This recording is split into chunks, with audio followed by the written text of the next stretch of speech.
आगे देखते हैं हम यहाँ पे updating and deleting. Updating and deleting का मतलब क्या होता है? सबसे पहले देखते हैं अपडेटिंग। अपडेटिंग का मतलब क्या होता है? अपडेटिंग का मतलब होता है updating the records of the table. किसी भी टेबल के रिकॉर्ड्स को चेंज करना, जैसे किसी स्टूडेंट का नेम आपको चेंज करना है, किसी स्टूडेंट की क्लास आपको चेंज करनी है, किसी स्टूडेंट का सिटी आपको चेंज करनी है, तो वो क्या कहलाता है? अपडेट कमांड कहलाता है। मतलब अपडेट कमांड के द्वारा हम किसी भी रिकॉर्ड को चेंज कर सकते हैं, किसी भी रिकॉर्ड की किसी भी टेबल के फील्ड्स की वैल्यू को हम चेंज कर सकते हैं। वो आपका कहलाता है अपडेट कहलाना। ठीक है, क्लियर है ना? तो अपडेट के लिए, इसके लिए हम यूज करते हैं update command. Clear? Update command is used to, लिख देता हूं यहां पे शॉर्ट में, use to update records of the table. कोई भी टेबल है उसके रिकॉर्ड्स को आपको चेंज करना है, अपडेट कमांड को यूज करेंगे। क्लियर? कैसे यूज करते हैं देख लेते हैं। हमारे पास जो टेबल है उसमें कुछ रिकॉर्ड्स हैं, सिलेक्ट रेस्ट्रिक्ट फ्रॉम स्टूडेंट। ठीक है, अब हमें क्या करना है? अपडेट करना है, मतलब चेंज करना है। ठीक, मुझे क्या करना है? ये जो अमित नाम का स्टूडेंट है इसकी सिटी चेंज करना है। मैं इसकी सिटी चेंज करना चाहता हूँ, ये भोपाल से नहीं, ये इंदौर से आता है। ठीक है ना? या मुझे क्या करना है? किसी स्टूडेंट की क्लास चेंज करना है। ये जो श्री स्टूडेंट है ये सेकंड बी में पढ़ता है, गलती से हमने फर्स्ट बी डाल दिया। ठीक है, या हमें इसकी फीस चेंज करना है, फीस इसकी चेंज करना है। तो किसी भी रिकॉर्ड के लिए हम किसी भी तरह, किसी भी टेबल में कोई भी रिकॉर्ड हमको चेंज करना है, किसी भी फील्ड की वैल्यू को हमको चेंज करना है, तो हम वहां पर अपडेट कमांड को यूज करेंगे। अपडेट नया रिकॉर्ड इंसर्ट नहीं करता है। अपडेट जो प्रीवियसली हमारी टेबल के अंदर जो प्रीवियसली रिकॉर्ड्स डले हुए हैं, पहले से रिकॉर्ड्स डले हुए हैं, उनको चेंज करने का काम करता है। ठीक है, तो इसको कैसे यूज करते हैं देख लेते हैं। हमें उस स्टूडेंट्स का रिकॉर्ड चेंज करना है, उस स्टूडेंट्स का क्लास चेंज करना है जिसका नाम अमित है, या उस स्टूडेंट का नाम सिटी चेंज करना है, सॉरी सिटी चेंज करना है जिसका आईडी 101 है। ध्यान रखिएगा, अपडेट कमांड में जनरली हम वेयर का यूज करते हैं क्योंकि हमें कंडीशन देनी पड़ती है। जैसे मैं जो बोल रहा हूं उसको ध्यान से समझिएगा। मुझे उस स्टूडेंट की सिटी चेंज करना है जिसका नाम अमित है, तो जिसका नाम अमित है ये क्या होगी? आपकी कंडीशन होगी। चेंज किसको करना है? सिटी को चेंज करना है। क्लियर है ना? तो जब हम अपडेट कमांड चलाएंगे तो उसके साथ में हमें वेयर को यूज करना चाहिए। ठीक है, कैसे? जैसे इसको यूज करेंगे, आप लिखेंगे अपडेट, आपको सिंपल यहाँ पे लिखना है अपडेट। अपडेट के बाद में टेबल नेम, कौन सी टेबल है आपकी? स्टूडेंट। और टेबल नेम के बाद में आपको लिखना है यहाँ पर सेट।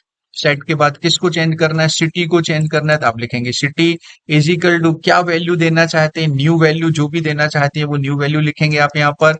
और वेयर में आप अपनी कंडीशन लिखेंगे, जैसे आपने लिखा है S name is equal to Amit. ठीक है, आपने लिख दिया अमित। तो यहाँ पर क्या होगा? अपडेट कमांड आपने चलाया, update then your table name. Clear? जो भी आपकी टेबल का नेम है वो आपको लिखना है। सेट क्लॉज यहाँ पर यूज करना है। कॉलम नेम लिखना है, जिस कॉलम की वैल्यू आप चेंज करना चाहते हैं वो कॉलम नेम लिखना है। इजिकल टू में न्यू वैल्यू देना है, जो भी इसकी न्यू वैल्यू है वो हमको देना है। और वेयर में आपको कंडीशन देना है। ठीक है, अगर हम यहाँ पर कंडीशन अप्लाई नहीं करेंगे तो ये क्या करेगा? इस टेबल की सारी सिटीज को चेंज कर देगा। मतलब अगर सर आप इतनी क्वेरी एग्जीक्यूट करेंगे और वेयर कंडीशन नहीं लगाते हैं तो क्या करेगा? सारी सिटी को इंदौर कर देगा, चाहे वो किसी की भी सिटी हो, चाहे उसका नेम कुछ भी हो, चाहे उसकी क्लास कुछ भी हो। ठीक है, तो हम किसी कंडीशन के अकॉर्डिंग रिकॉर्ड को चेंज करना चाहते हैं तो हम यहाँ पर कंडीशन अप्लाई करेंगे। क्लियर?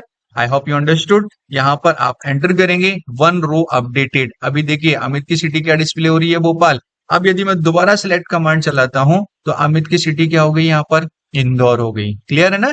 तो इस तरीके से अपडेट कमांड के द्वारा किसी भी टेबल के फील्ड की वैल्यू को हम चेंज कर सकते हैं। वेयर लगाना बिल्कुल जरूरी नहीं है, लेकिन वेयर नहीं लगाएंगे तो ये क्या करेगा? पूरी टेबल, उस टेबल के कंप्लीट रिकॉर्ड्स में उस फील्ड की वैल्यू को चेंज कर देगा। ठीक है, इसलिए आई सजेस्ट यू कि जब भी अपडेट चलाएं तो वेयर को अपनी जरूरत के अकॉर्डिंग, अपनी कंडीशंस के अकॉर्डिंग आप वेयर यहाँ पर यूज करें। ठीक है, तो यहाँ पर हमने देखा कि वेयर के द्वारा सिंगल फील्ड की वैल्यू को चेंज कर सकते हैं। अब हम वेयर का यूज मल्टीपल कॉलम्स की वैल्यू को भी चेंज करने के लिए कर सकते हैं। जैसे मुझे क्या करना है? यहाँ पर आपको सिटी भी चेंज करना है और आपको क्या करना है? सॉरी, यहाँ पर हम लगाते हैं, एक सेकेंड, हमने यहाँ पर सिटी को चेंज किया इंदौर, सिटी के साथ साथ मुझे क्लास भी चेंज करना है, तो आप यहाँ पे लिख सकते हैं क्लास इज इक्वल टू, आपने यहाँ पे लिख दिया थर्ड ए, तो थर्ड ए क्लास हो जाएगी। नेम क्या दिखा यहाँ पर, अमित लिखा। अमित के अलावा हम यहाँ पर आईडी भी लिख सकते हैं, ठीक है। जो भी कॉलम यूनिक होता है या जो भी फील्ड, जो भी कॉलम है आपका वो प्राइमरी की होता है, उसको जनरली हम कंडीशन में अप्लाई करते हैं। आगे हम जो एडवांस वाला पार्ट है उसमें सीखेंगे कंस्टेंट क्या होते हैं, प्राइमरी की बनाना, यूनिक की बनाना, ये सभी कंस्टेंट का पार्ट होता है, इनको कंस्टेंट बोलते हैं, जो कि एडवांस वाला पार्ट है। अगला लेक्चर हमारा उसी का स्टार्ट होने वाला है, ठीक है।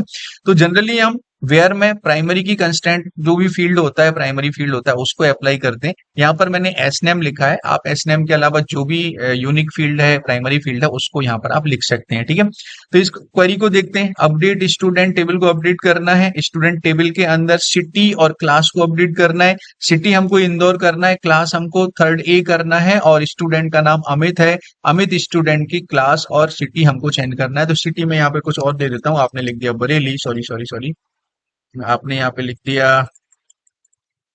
क्लास थर्ड ए, और सिटी को क्योंकि इंदौर हम ऑलरेडी चेंज कर चुके हैं, इसलिए हमने यहाँ पे कोई दूसरी सिटी का नाम लिख दिया, बरेली लिख दिया। अब एंटर करते हैं, वन रो अपडेटेड हो गया। सेलेक्ट कमांड चलाते हैं, यहाँ पर सिलेक्ट एस्ट्रिक फ्रॉम स्टूडेंट आप यहाँ पर लिखिए, ठीक है। तो आप देखेंगे अमित जो स्टूडेंट है उसकी सिटी का नाम बरेली हो गया, और उसकी क्लास जो है वो थर्ड ए हो गई है। पहले उसकी जो क्लास थी वो सेकंड ए थी, ठीक है। तो आई होप यू अंडरस्टूड कि how can we use the update command to change the values of any particular column और more than one columns in the table, ठीक है। It's a very very very important command जिसको हम SQL में use करते हैं, इसको बहुत अच्छे से आप यूज करिएगा, ठीक है। चलिए अब हम देखते हैं यहाँ पर डिलीट कमांड। डिलीट का मतलब क्या होता है, जिस तरीके से हमने सिलेक्ट देखा, जिस तरीके से हमने अल्टर देखा, जिस तरीके से हमने क्रिएट देखा, अपडेट देखा, उसी तरीके से डिलीट होता है। तो डिलीट क्या करता है, टेबल के रिकॉर्ड्स को डिलीट करने का काम करता है। किसी भी टेबल के अंदर के रिकॉर्ड्स हमको हटाना है, डिलीट करना है,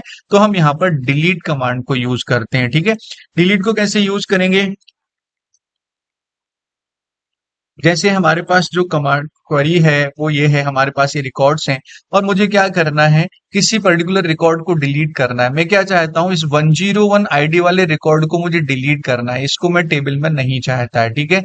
तो किसी भी रिकॉर्ड को डिलीट करने के लिए हम डिलीट कमांड का यूज करेंगे। आप लिखेंगे डिलीट फ्रॉम, और फ्रॉम के बाद में जो भी टेबल नेम है आपका टेबल नेम लिखेंगे, और वेयर में आपको कंडीशन लगाना है, ठीक है। देखिए कंडीशन नहीं लगाएंगे तो ये क्या करेगा, सारे रिकॉर्ड्स को डिलीट कर देगा, ठीक है। हमें सारे रिकॉर्ड डिलीट नहीं करना है, किसी पर्टिकुलर रिकॉर्ड को डिलीट करना है। तो delete from student, then where में हम कंडीशन लगाएंगे, जैसे where ID is equal to, आपने लिख दिया 101, तो जिस स्टूडेंट की आईडी 101 है उसको वो यहाँ से डिलीट कर देगा। आप इस रिकॉर्ड को, क्वेरी को एग्जीक्यूट करेंगे, वन रो डिलीटेड, आप सिलेक्ट कमांड चलाइए, 101 नंबर आईडी वाला जो रिकॉर्ड है वो आपकी टेबल से डिलीट हो गया, ठीक है। तो इस तरीके से डिलीट कमांड के द्वारा हम क्या कर सकते हैं, किसी भी टेबल के रिकॉर्ड्स को डिलीट कर सकते हैं, वो टेबल से परमानेंटली डिलीट हो जाता है, ठीक है। तो thank you very much my dear friends कि आपने बेसिक वाला पार्ट यहाँ पे कंप्लीट कर लिया है। अब बेसिक से रिलेटेड जो भी आपके डाउट्स हैं वो कमेंट्स बॉक्स में जरूर लिखिएगा। आपको यहाँ तक का लेक्चर, यहाँ तक के सेशन कैसे लगे, आपके क्या डाउट्स हैं, क्या क्वेरीज हैं, आगे आप क्या सीखना चाहते हैं, प्लीज कमेंट्स बॉक्स में जरूर लिखिएगा। I will try to answer you, I will try to make the videos accordingly, जैसा आप चाहते हैं वैसा। अब हम नेक्स्ट स्टार्ट करने वाले हैं एडवांस वाला पार्ट। एडवांस में भी आपको बहुत कुछ सीखने को मिलेगा, ये एसक्यूएल की सीरीज है, ठीक है। और इसके बाद में मैं आपको शेयर करूंगा इंटरव्यू क्वेश्चंस, कि इंटरव्यू की तैयारी कैसे करना है, एसक्यूएल से रिलेटेड किस तरह के क्वेश्चंस आते हैं, या हम किसी भी लाइव प्रोजेक्ट में एसक्यूएल क्वेरीज को किस तरीके से यूज करेंगे, इसका एक लाइव एग्जांपल भी मैं आपको देने वाला हूं, वो कि हम एडवांस के बाद में डिस्कस करेंगे। ये वाला जो सेशन है वहां पर हम ये सारी चीजें डिस्कस करने वाले हैं, ठीक है। चलिए टेक केयर, बाय बाय, मिलते हैं नेक्स्ट सेशन में।